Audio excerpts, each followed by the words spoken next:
এক ছিল একটি গ্রাম। গ্রামটি অনেক সুন্দর ছিল। সেই গ্রামে একটি মেয়ে ছিল, যার নাম ছিল ময়না। সে ছোটবেলা থেকে অনেক দুষ্ট ছিল। সে বনে জঙ্গলে আর নদীর ধারে ঘুরে বেড়াতো, গাছ থেকে ফল পাড়তো। সে দুষ্ট হলেও সবাই তাকে অনেক ভালোবাসতো, সেও সবাইকে অনেক ভালোবাসতো।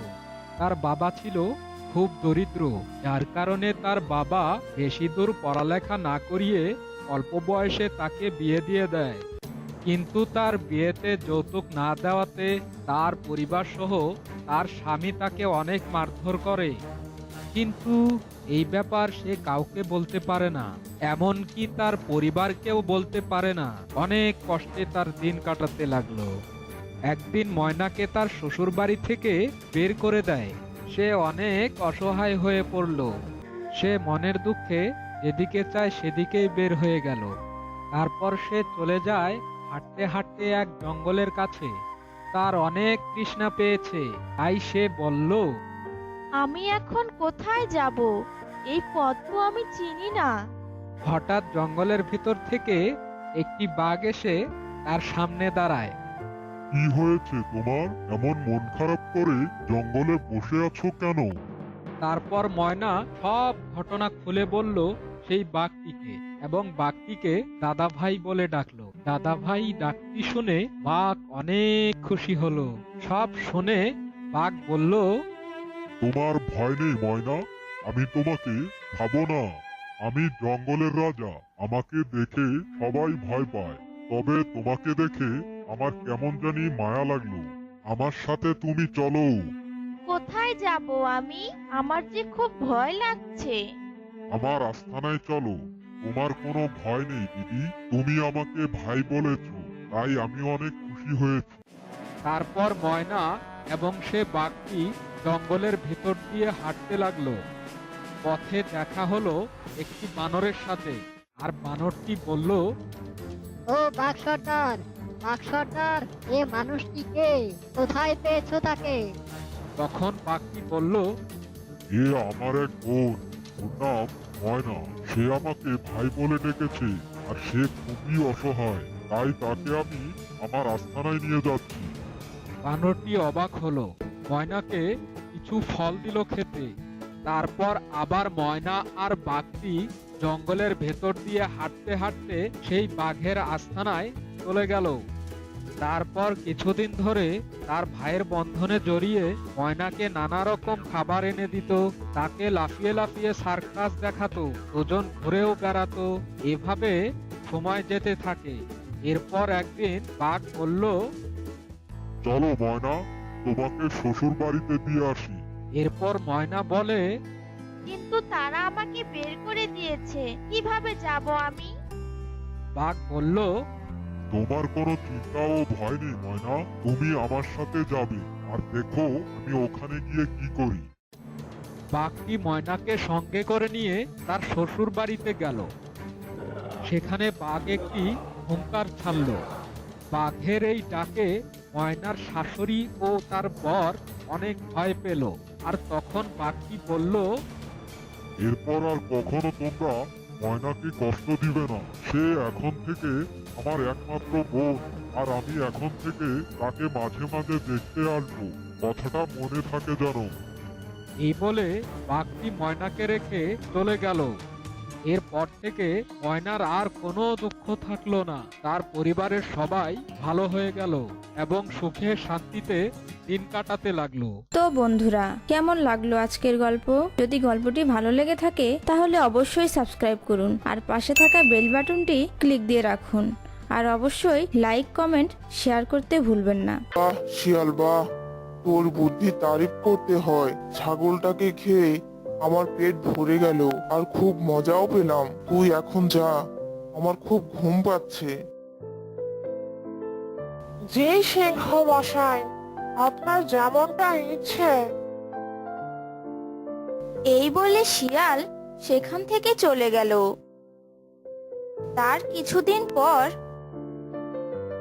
না, সারাদিন জঙ্গলে খোঁজে খোঁজে তো কোনো খাবারই খুঁজে পেলাম না। যাই বনের ওদিকটায় যদি কোনো খাবারটা আবার মিলে যায়। এই বলে শিয়াল হাঁটতে শুরু করলো। কিছু দূর যাওয়ার পর তার সামনে পড়লো এক সিংহ। কিরে শিয়াল, সেই যে ছাগলটাকে ধরে নিয়ে এলি, দুজন মিলে তো মজা করে খেলাম, তারপর তো তোর আর কোনো দেখাই নেই। কি আর বলবো সিংহ মশাই, বনের পশু পাখি সব কোথায় গেল কিছুই বুঝতে পারছি না। আজ কয়েকদিন হলো আমি না খেয়ে আছি, খুব ক্ষুধা পেয়েছে, তাই দেখছিলাম কোনো শিকার পাওয়া যায় নাকি। ও, তুই তো ছোট প্রাণী, তুই তো আমার মতো শিকার করতে পারিস না। আমি খেয়ে দিয়ে যা থাকে তুই তাই খেয়ে তুই তোর জীবন নিয়ে বেঁচে আছিস। হ্যাঁ রাজা মশাই, আপনাদের দয়ায় তো আমরা বেঁচে আছি। তুই তো অনেক ছোট প্রাণী, তোকে তো দয়া করতেই হবে। সিংহের এই কথা শুনে শিয়ালের মন অনেক খারাপ হয়ে গেল। আর তখন সে মনে মনে বলল, বেটা সিংহ, তুই অসুস্থ ছিলি, তখন আমি তোর খাবারের ব্যবস্থা করেছিলাম, আর এখন তুই বড় বড় কথা বলছিস। কোনদিন সুযোগ পেলে আমিও দেখিয়ে দিব যে আমি কি করতে পারি। ঠিক আছে রাজা মশাই, তাহলে আমি এখন যাচ্ছি। আচ্ছা যা, তবে আর খাবারের সন্ধান করতে হবে না তোকে।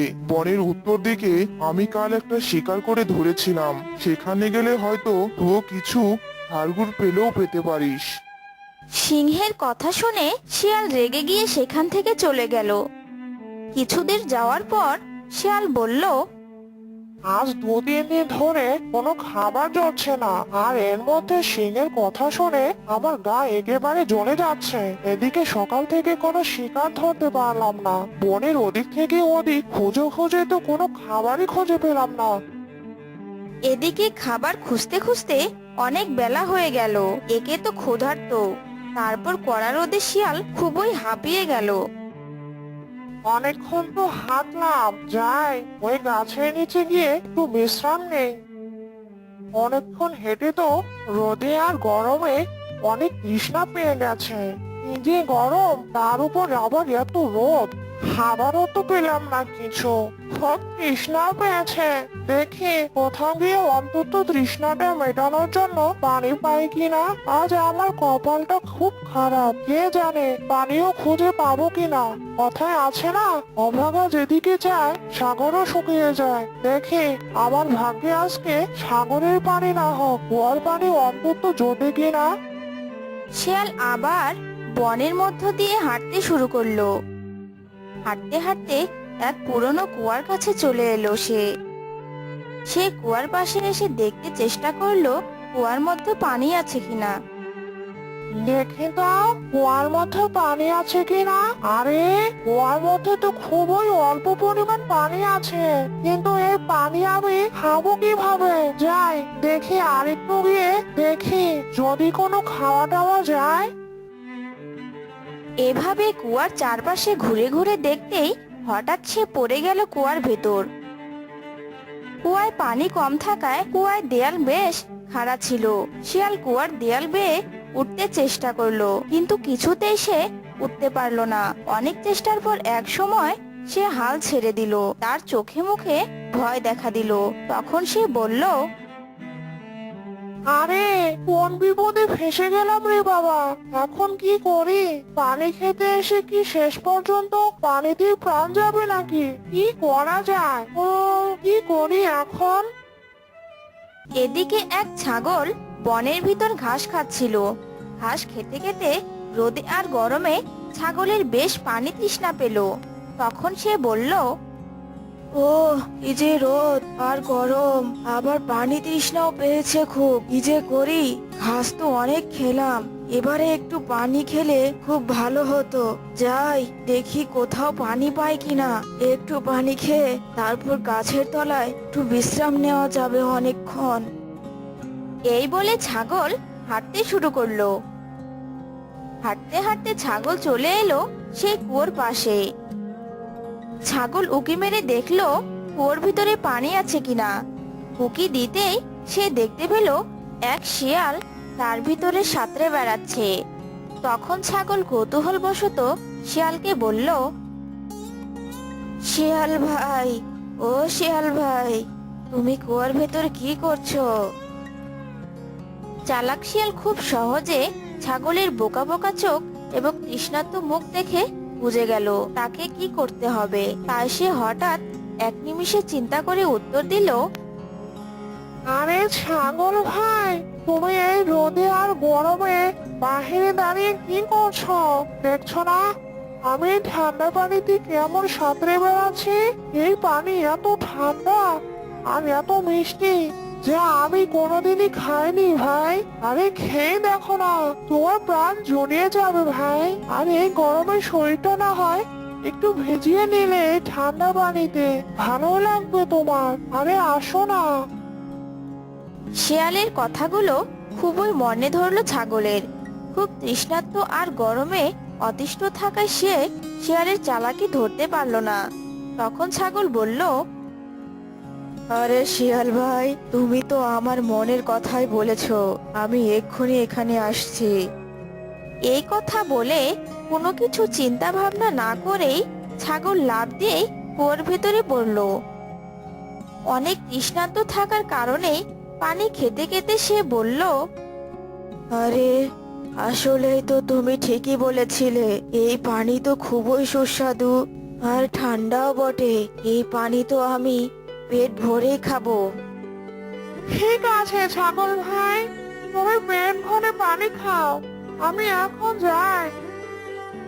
এই বলে শিয়াল সুযোগ বুঝে ছাগলের পিঠে উঠল। ছাগল কিছু বোঝার আগেই শিয়াল আরেক লাফে কুয়ার বাইরে চলে আসলো। ছাগল তখন বুঝতে পারলো যে সে কত বড় বিপদে পড়েছে, কিন্তু হায়, ততক্ষণে অনেক দেরি হয়ে গেছে। ছাগল তখন শিয়ালকে বলল, আরে ও শিয়াল ভাই, তুমি যে চলে যাচ্ছ, আমি এখান থেকে উঠবো কি করে? আমাকে সাহায্য করো ভাই। আরে বোকা ছাগল, তোমার জন্য আমি কেন চিন্তা করব? তুমি তোমার নিজের চিন্তা নিজেই করো। তোমার লাভ দেওয়ার আগে তোমার চিন্তা করা উচিত ছিল। এখন আর চিন্তা করে লাভ নেই। আমি চলি বন্ধু, বেঁচে থাকলে আবার কোনোদিন দেখা হবে। এই বলে শিয়াল সেখান থেকে চলে গেল। এদিকে ছাগল কুয়ার মধ্য থেকে বলতে লাগলো, কেন যে শিয়ালের কথায় ভরসা করে আমি এখানে এসেছিলাম, শিয়ালটি আমার সাথে এমন কাজটি করতে পারলো। আমাকে বিপদে ফেলে সে বিপদ থেকে মুক্ত হলো। যাকে আমি আমার মালিকের জন্য অপেক্ষা করি। অন্যদিকে শিয়াল চলতে চলতে এক গাছের নিচে দাঁড়িয়ে বলল, ছাগলের জন্য তো এমাত্রই প্রাণ বাঁচলো আমার, কিন্তু সিংহ যে আমাকে অপমান করলো, তার কি হবে? ওই অহংকারী সিংহকে একটা উচিত শিক্ষা দিতেই হবে। তখন শিয়াল হাঁটতে হাঁটতে সিংহের গুহার সামনে হাজির হলো। কি শিয়াল, আমার শিকার করা অবশিষ্ট খেয়েছিস তুই? হ্যাঁ মহারাজ, খেয়েছি। আর আপনার জন্য খাবারের ব্যবস্থা করে এসেছি আমি। কিন্তু কোথায় খাবার? তুই এখানে নিয়ে এলি না কেন? আমি নিয়েই আসছিলাম, কিন্তু পথে আদি সিংহ আমার কাছ থেকে সেটা ছিনিয়ে নিয়েছে। আমি বললাম এই সিংহরাজের খাবার, কিন্তু সে কোনো কথাই শুনলো না। উল্টে সে বলল সে নাকি এই বনের রাজা। কি বললি তুই? ওর এত বড় সাহস, ও নিজেকে বনের রাজা বলে? চল তো দেখি। এদিকে ছাগল তার মালিক কুয়ো থেকে বাঁচিয়ে নিয়ে গেল। তার কিছুক্ষণ পর শিয়াল সিংহকে নিয়ে সেই কুয়োর কাছে নিয়ে এলো। কোথায় সেই বেয়াদব যে নিজেকে বনের রাজা মনে করে? মহারাজ, ও মনে হয় ওই পথে আছে, আপনি তাড়াতাড়ি ওখানে যান।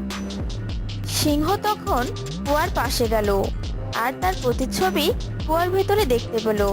তখন তার প্রতিচ্ছবিকে অন্য সিংহকে মনে করে তার উপর হামলার জন্য লাফিয়ে পড়ল। তখন শিয়াল সিংহকে বলতে লাগলো, তুই অসুস্থ ছিলি, আমি তোকে অনেক সেবা যত্ন করেছিলাম, খাবার এনে দিয়েছিলাম, কিন্তু তুই আমাকে অপমান করেছিস, তাই তোকে গর্তে ফেলে দিলাম। পাজি সিংহ, তুই এখন থেকে এখানেই পচে মর। আমি এখন চললাম। এই বলে শিয়াল সেখান থেকে চলে গেল। শিয়াল ও এক ছিল বানর, তারা দুইজন বন্ধু ছিল। একদিন তারা দুই বন্ধু মিলে জঙ্গলের ভিতর দিয়ে পথ চলছিল। চলতে চলতে তারা দুইজন খুব ক্ষুধার্ত হয়ে পড়ল। হঠাৎ তারা একটি ফলের গাছ দেখতে পেল। দেখো বন্ধু, একটা ফলের গাছ। আমি তো গাছে উঠতে পারি না। যাও, তুমি কিছু ফল পেড়ে নিয়ে আসো, দুজনে মিলে খাওয়া যাবে ক্ষণ। ঠিক আছে বন্ধু, তুমি গাছের নিচে থাকো, আমি ফল পেড়ে আনছি। এই কথা বলে বানর ফল পাড়ার জন্য গাছে গিয়ে উঠল, আর শিয়াল ফল খাওয়ার জন্য গাছের নিচে অপেক্ষা করতে লাগলো। কিন্তু বানর গাছে উঠে একা একাই ফল খাচ্ছে, শিয়ালকে দিচ্ছে না। বন্ধু, আমাকে একটা ফল দাও। এই নাও। এটা তো ফলের বিচি, ফল তো নয়। শিয়াল আবার ফল চাইলো বানরের কাছে। বানর আবার বীজ ছুঁড়ে মারলো। তখন শিয়াল খুব রেগে গেল। সে মনে মনে ভাবলো সে বানরকে খাবে। বানর তার পেট ভরে ফল খেলো। ফল খেয়ে গাছের উপরেই ঘুমিয়ে পড়লো। আর শিয়াল তো বানরকে খাওয়ার জন্য তাক করে গাছের নিচে বসে আছে। বানর ঘুমানোর কারণে হঠাৎ করে সে নিচে পড়ে গেল। শিয়াল তখন খপ করে বানরকে গিলে ফেললো। বানর বন্ধুকে তো খেয়ে নিলাম, কিন্তু আমার পেট তো ভরলো না। এই কথা বলে শিয়াল পথ চলতে আরম্ভ করলো। হঠাৎ তার সামনে একটি লোক পড়লো। হা হা হা হা, ওরে বাবা, শিয়ালের পেট কি মোটা। পেট মোটা করিস না, বানর বন্ধুকে খেয়েছে, তোকেও খাবো কিন্তু। খা দেখি কিরম পারিস। অমনি শিয়াল লোকটিকে খপ করে গিলে ফেললো। লোকটাকে খেয়ে সে আবারও পথ চলতে থাকলো। পথ চলতে চলতে এক মুরগির সাথে দেখা হলো। তখন মুরগিটি বলল, ওরে বাবা, শিয়ালের পেট কি মোটা। পেট মোটা করিস না, বানর বন্ধুকে খাইছি, লোকটাকে খাইছি, তোকেও খাবো কিন্তু। খা দেখি কিরম পারিস। শিয়াল অমনি ঘপ করে মুরগিটিকে খেয়ে ফেললো। মুরগিটিকে খেয়ে শিয়াল আবারও হাঁটতে শুরু করলো। হাঁটতে হাঁটতে তার সামনে পড়লো এক হাঁস। তখন হাঁসটা বলল, প্যাক প্যাক, অনেক শিয়ালের পেট মোটা। পেট মোটা করিস নে, বানর বন্ধুরে খাইছি, লোকটাকে খাইছি, মুরগিটিকেও খাইছি, তোকেও খাবো কিন্তু। খা দেখি কিরম সাহস তোর। শিয়াল অমনি হাঁসটিকে গিলে ফেললো। হাঁসকে খেয়ে শিয়াল আবারও হাঁটতে শুরু করলো। হঠাৎ করে তার সামনে পড়লো একটা ছাগল। ম্যাঁ, ম্যাঁ, ওরে শিয়ালের পেট মোটা। পেট মোটা করিস নাই, বানর বন্ধুরে খাইছি, লোকটাকে খাইছি, মুরগিকেও খাইছি, হাঁসকেও খাইছি, তোকেও খাবো কিন্তু। আমাকে তুমি খেতে চাও? তবে খেও, কিন্তু খাওয়ার আগে আমাকে একটু সময় দিতে হবে। আমার ঘরে দুটো ছানা আছে, আমি তাদের দুধ খাইয়ে আসছি, তারপর না হয় খেও। এই কথা বলে ছাগল সেখান থেকে চলে গেল। কিন্তু সে তার ঘরে না যেয়ে গেল একটা কামার বাড়ি। ও কামার, আমার শিং দুটো একটু ধার করে দাও তো। কামার ছাগলের শিং ধার করে দিল। শিং ধার করে সে গেল শিয়ালের কাছে। শিয়াল, ও শিয়াল, আমি এসে গেছি, এখন তুমি আমাকে খেতে পারো। আয় ছাগল, তোকে এক্ষুনি খাই। যখন শিয়াল তাকে খেতে আসলো, অমনি ছাগল তার ধারালো শিং দিয়ে শিয়ালের পেটে দিল এক গুঁতো। অমনি শিয়ালের পেট গেল ফেটে। তখন শিয়ালের পেট থেকে তার বন্ধু বানর, ওই লোকটা, হাঁস, মুরগি সবাই বেরিয়ে গেল আর শিয়ালটা মারা গেল। তো বন্ধুরা, কেমন লাগলো আজকের গল্প? যদি গল্পটি ভালো লেগে থাকে অবশ্যই সাবস্ক্রাইব করুন আর পাশে থাকা বেল বাটনটি ক্লিক করুন। অবশ্যই লাইক, কমেন্ট, শেয়ার করতে ভুলবেন না।